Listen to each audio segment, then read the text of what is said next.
Hey, deserving listeners, Love is Blind. Let's see what happens. I'll see you later. Bye. When you're all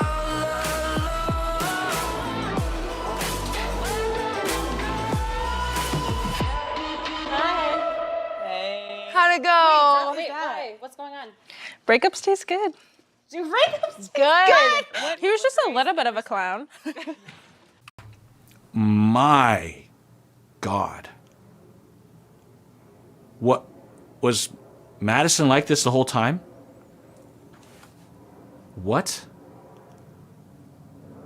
Breakups taste good?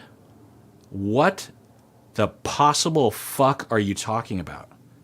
That's sadistic. I mean, I don't think she's sadistic, but that is just like, what? So the only way that's possible, horrible. Am I missing something? Is Mason the villain? Is he the edit? It's edited. Did they edit out all the bad stuff about Mason? And so breaking up with him would be something that would taste good? What? And then you go to Meg. So have they conferred and decided that Mason is a monster? What in the world? How'd it go? Wait, what's going on? Breakups taste good. Do breakups Good. He was just a little bit of a clown. Wow. I mean, this has got to be up there. Micah and Irina laughing as Amber cries about being broken up with by Paul. And so I can only comment on the edit. That is monstrous. What would be the other than it's got to be some sort of displacement, right? Because she doesn't exhibit overall in that direction. So she must have some sort of trauma that she is living in the moment that has nothing to do with the moment. And we do this all the time. The bigger the trauma, the more likely it's going to distort. So she sees Mason as a monster. And she either is observing correctly and the edit is just real funny, or she is displacing a past monster onto Mason and then interprets it through that lens. And so, yeah, it would taste good, I guess, to break up with a monster. And then you go to Meg and say he's a clown. And Meg's face is interesting because I thought, did Meg and Madison agree that he was a clown? But it didn't look like that. Watch her face. Watch Meg's face. Oh, Wait, what's going on? breakups taste good. Do breakups Good. He was just a little bit of a clown. So you see Meg's face like, that doesn't look like, oh yeah, we've agreed he's a clown. What is she talking about? Clown? You put the screws to him. At the very least, if you claim that he was just straight up lying, that he wanted to commit to you or that he was putting you number one, didn't look like that, but if you propose that, you still put the screws to him. You really did. And then you broke up with him. So how is he a clown? Other than that you clowned him?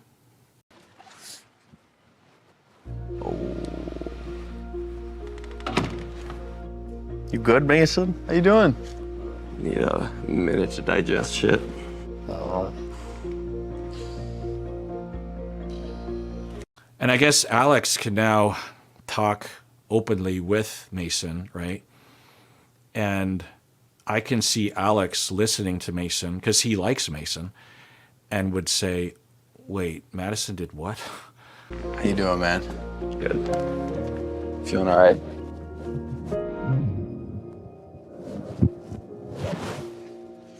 You still got one more? Yeah. There's a lot going on, though. Yeah. They're talking over there, and I don't know. I don't know what's being said. Okay, so Mason is saying that Megan and Madison are talking over there, and he doesn't know what's being said. And in typical Mason form, his feelings and thoughts are coming out in very short and shallow. Not like he's shallow, but he's not talking freely. He is holding back. I don't know about Mason, but there's a need that we all have, that we're essentially born with or we develop into, of needing to be spontaneous to some extent, needing to trust our impulses, our feelings, and be able to express ourselves, right? When we're young, it's like, I'm hungry, or I'm uncomfortable, or I'm sad, or I'm happy, or I have something to say. As we get older, we learn to modify that, right? Like if we're in class, we can't just spontaneously start talking in the middle of class, right? So we learn when and where, and there's, some regulation and internal processing that we engage in. But for some kids, they have been given an environment early in life and maybe later childhood in which they are frequently reacted to in a negative way when they're spontaneous. And that results in a neurological resistance, inability to quickly express oneself. And so they will, one, appear subdued and unemotional and aloof and blank, invisible, and lacking personality, uninterested in you, bored, lots of different, indifferent, depressed, and all these things can be true. They can have those, but they're often misinterpreted that way. There are personality disorders involved in this, like schizoid, schizotypal. Listen to my deep dives on that. For these individuals, every word and feeling is a struggle, and so they only have so much energy in a particular moment to express, so they sometimes can only get out like 3% what's going on inside of them. And it kind of looks that way to me. I don't know if that's what's happening, but what it does is it produces a big blank spot. And what it does is, for people with massive trauma histories that haven't been recovered from, it provides a very easy blank canvas to project onto, to distort, to displace, because they don't give much data other than that they're just being quiet and they don't really make themselves emotionally known in a room. I definitely said something that I regretted. And it's definitely going to come back to haunt me. So. Did you say something bad about that person, or? No, I said something because I thought I meant it. And when I said it, it just did not feel right. I think that's okay. Meg seems like a pretty easygoing person. If you told her that, then I think she'd entertain it. I don't know how Meg will react. I could see Meg being influenced by, Madison's point of view. It would be hard, right? Even if you saw Mason as a good guy, hearing Madison in the lounge, you'd be like, wow. But maybe if the fact that Madison is going so far in it tastes good to break up with someone, breakups taste so good, that Meg will discount everything that Madison says because there's no way it's that bad. So then it throws everything into question as to what Madison would say. Do I think that Meg and Mason will make it? I don't know. I guess we haven't really seen much of them and their issues, so it's hard to tell. I was going to say I don't think that they would work out, but then I thought, well, I don't know. Maybe the fact that we haven't seen much data indicates that there isn't any rough edges there and they'll get along fantastically. So I have no idea. And I had a lot of clarity last night, knowing that it didn't feel right. And I was going to bring that up today. I just hope I get a chance to. So if I go with Madison's perspective, or at least 10% in that direction, what Mason just said there is in line with that. I think it's a little suspicious. that he would say, last night I had clarity that I was extending myself too far. Well, so probably what happened was he was interested in Megan and Madison, and because of his, I don't want to say stunted emotions, but his lack of access to his needs, or how maybe he's just a super mellow, slow-paced guy. Some people are like that. A lot of my childhood friends that were like that were really good long-distance runners. And my hypothesis was that it takes a while for their brain to catch up with their body and tell them that long-distance running sucks. Whereas I am one of those people that if I have a tag on my shirt, I'll cut them off because I'm like, I can't say.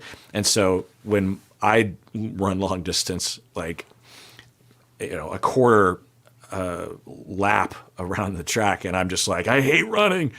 So, it's probably other things, biology and conditioning. So, but even when I was conditioning all year round, playing all the sports as a kid, I just always hated long distance running. Anyway, and it didn't help that my older brother and sister were fantastic at it.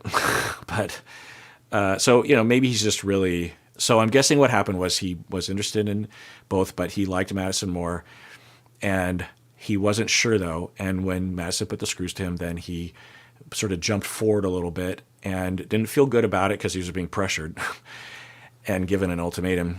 And he thought, well, it's a bit of a gamble, but I'm stepping out for it a little bit, but it's worth it in the end because I don't want to lose Madison. Then he starts to notice that Madison doesn't reciprocate, and I could totally imagine him dating outside of before coming on the show, that frequently women would say to him that he needs to express himself more, and so he, upon hearing that from Madison, was like, crap, I'm doing it again. Okay, I'm not going to do it this time. Because, a lot of people on the show will say, I'm not going to do what I normally do. I'm going to do it a new way. So we could see how he would, put effort into it just on that alone without really necessarily feeling it deeply. But also just have a hard time interpreting how he's, maybe he's like, I felt it in the past and I didn't say it. And that's a problem. So maybe I don't know what I feel in the moment. Maybe I need to get out of it. Anyway, so then he starts to get vibes from Madison and maybe Alex as well, that things are going better in another direction. And last night he is like, well, I wish I hadn't have said that because one, I didn't feel comfortable with it. And two, like I'm starting to really connect with Meg. So I want to tell Madison that I'm not quite sure, but it's hard to envision Mason saying anything like that to Madison. I don't know. Because essentially that would be a breakup conversation, right? And it didn't look like he went into that. So I'm a little suspicious of that. I don't have a reason, but other than to say that would, for any cast member, that would be odd to do, right? He's saying what? He was going to have this date and sit down and say, hey, remember when I committed to you?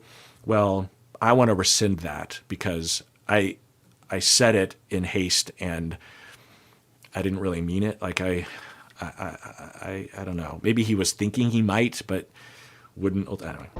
What I said. Really? Yeah. I was like, just sounds like, you had two good things going at once and like maybe you'll leave without anything. You said that? Don't say that. No, I was like, Madison. no, I don't know what your decision is. And I was like, I don't know like how Meg's feeling. Like, Ick. So this whole thing hinged on what Madison and Meg had established before Madison said those things. To say to Mason, you might leave with no one, I figured they must have had extensive conversations and Meg was in that direction. It was hard to imagine her being that severe with it, but it looks here like Meg doesn't agree at all with Meg's like, no, the way Meg's reacting is, what? Don't say that to him. blah, blah, blah. But I was like, your indecisiveness could have caused you to like lose both things. I can't believe she can't see the irony. Essentially, she had two guys that she was interested in up until, what, yesterday? And so 12 hours later makes the difference between okay indecisiveness and not okay. I mean, it almost seems like she resents him for not making her feel, well, I've been hypothesizing that she's displacing a past relationship, maybe even her own father. I know it's cliche to say that, but she's talked about it, and I don't know. But if the edit is to be believed, there's some distorting going on, and that's what we distort typically is through our defenses, through displacement and transference of our past relationships onto present, whether it's a therapist or a partner or whatever. But I can't believe she doesn't understand the irony. If she only had one person she was interested in, then I would still have a problem with this. But she was literally involved with two different people, and she had I wouldn't call it indecisiveness. I would call it the typical story on this show. And she, with Mason, she says that, and then anyway. Oh, weird. I'm guessing the audience was not a fan of this. I'm just going to say, I guess. Could have caused you to like lose both things. And yesterday he was like, I'm committed to you. And then today for him to be like, I take that back. Based on what he told me, I don't think you'll be impressed. Are you thinking you're gonna end it with him? I have no idea. He just could not decide which direction to go. Yeah. You too, Madison. You too. You don't see the irony. You don't. You. Mirror. Madison, mirror. And I chose quicker than he did. I do think it's important to hear what he has to say. The more information you have, the better decision you can make. Praise the Lord that Sarah is there. That's fantastic. And when I'm watching this show, we're only seeing these little snippets, so I don't know all the things that are happening. They know much more. And when I hear Madison saying all those things, then one, I'm like, well, did we miss something? And then if other people agree, then I must have missed something. But Sarah has been there and wasn't in the dates with Mason, but has a lot more information than I do. And from her perspective, she's pushing back and saying, well, Meg, maybe you should talk to Mason and wait until you hear what he has to say. So that is reassuring because I thought I was going crazy. All right, well, let's adjourn there. Tune in next time when I continue watching this show called Love is Blind on Netflix. And everyone out there, please take care of yourself because you deserve it. You really, really do.